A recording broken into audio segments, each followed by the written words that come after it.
মুন্সিগঞ্জের গজারিয়ায় জমি সংক্রান্ত বিরোধের জেরে স্থানীয় সাংবাদিক জসিম উদ্দিনের বিরুদ্ধে মানববন্ধন করেছেন এলাকাবাসী।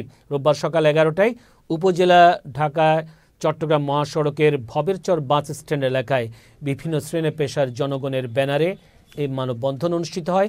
মানববন্ধনে ভুক্তভোগী অস্ট্রেলিয়া প্রবাসী মোহাম্মদ শামীম আহমেদ জানান, প্রবাসে থাকার সুযোগ নিয়ে তার পৈতৃক জমিতে আওয়ামী লীগের দাপট দেখিয়ে ঘর তুলে দখল করে নেয় জসিম উদ্দিন।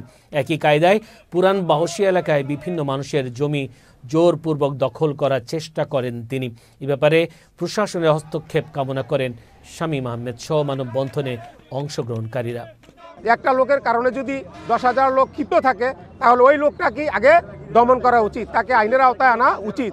তাহলে আপনারা এসপি স্যারকেও সে অবমূল্যায়ন করছে, তাকে আগে এসপি সাহেবের অধীনে আপনি তার ব্যবস্থা নেন, ওনাকে আপনি আইনের আওতায় নিয়ে আসেন, ওনাকে গ্রেপ্তার করেন। সেই সংবাদ সম্মেলনে সেখানে আমার বৃদ্ধ মা, আমার বোন, আমার নামে আমরা নাকি তাকে গুলি ঠেকিয়েছি, তার নাকি হোটেল ভেঙে দিয়েছি, এইসব কথা বলতেছে।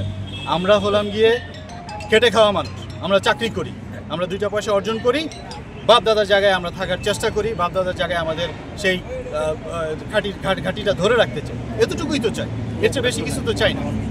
কিন্তু এর বদলতে তো ন্যায় পাচ্ছি না।